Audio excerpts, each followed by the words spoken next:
buongiorno a tutti e a tutte da Federica Melis, bentornati al secondo appuntamento della mattina con Stella Dice Che, questa volta con il nostro notiziario del news dall'Ogliastra.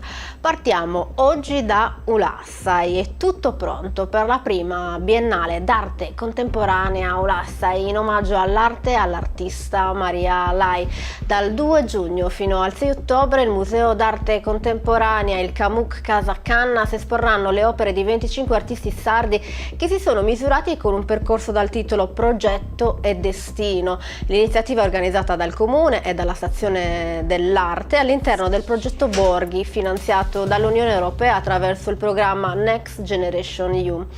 Il tema centrale, artista e territorio, richiama il legame profondo che Maria Lai, artista di fama internazionale, scomparsa nel 2013 all'età di 93 anni, ha costruito con il suo paese natale, Ulassai, con la comunità e il paesaggio, sia fisico che spirituale.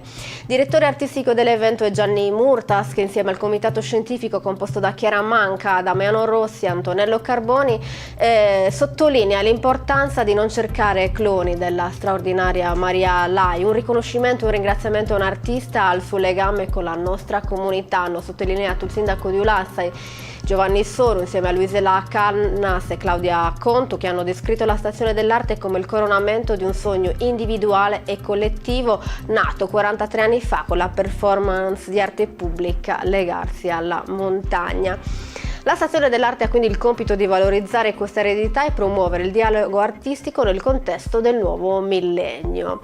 L'appuntamento quindi è il 2 giugno a Ulassai per il taglio del nastro della prima Biennale d'Arte Contemporanea in omaggio alla grandissima artista Maria Lai.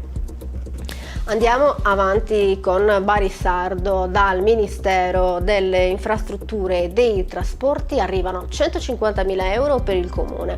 Il finanziamento è destinato al rifacimento e alla manutenzione delle strade comunali.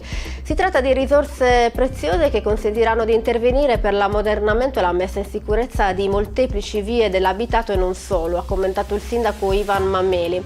È stato un bando particolarmente selettivo per il quale uno degli aspetti determinanti è stato quello di dimostrare contabilmente di avere i conti in ordine. Spiega il sindaco: stiamo vivendo dei mesi di lavoro molto intenso, tante opere pubbliche sono in corso d'opera che cambieranno decisamente in meglio l'immagine del nostro paese, ma nonostante ciò restano sempre tante le cose da fare, ha detto il primo cittadino.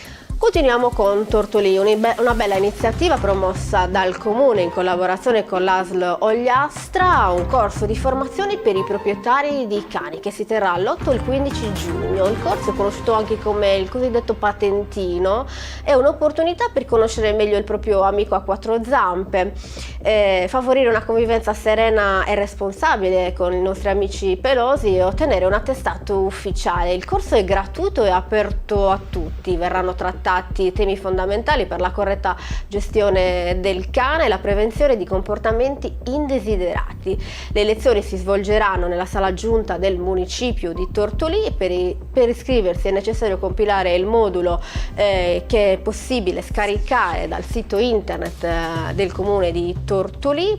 Le iscrizioni sono gratuite, saranno accettate in base all'ordine di arrivo. I posti sono limitati, sono 30.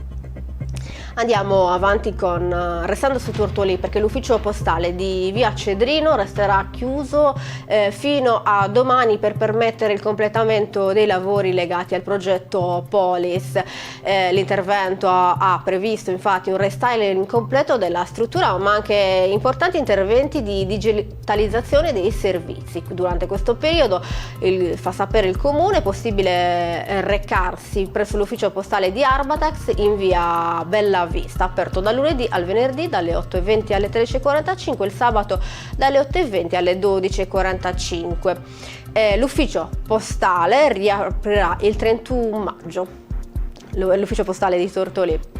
Andiamo avanti e chiudiamo con un evento. Sabato 1 giugno nei locali dell'ex Blocchiera Falchi dalle 19 si terrà lo spettacolo La ricetta della strafelicità, uno spettacolo di Matteo Razzini dedicato alle famiglie. Razzini è stato vincitore del prestigioso premio letterario Andersen, è uno scrittore, un artista poliedrico, ma soprattutto una persona molto vicina all'infanzia, capace di sintonizzarsi con le parole e i guizzi immaginifici di cui i bambini sono portatori. Le sue storie, il suo sguardo, il suo mondo, la sua curiosità ricordano che tutti noi possiamo maturare verso l'infanzia reimparando a stupirci. Quindi il Comune, che promuove l'iniziativa con l'assessorato all'istruzione, invita le famiglie e i bambini a partecipare allo spettacolo teatrale sabato 1 giugno alle 19 all'ex Blocchiera Falchi. E con questa notizia chiudo il notiziario di oggi. Vi do appuntamento come sempre a domani 9:30 circa con la nostra rassegna stampa. Grazie per averci seguito, grazie alla regia di Roberta Loi. A domani.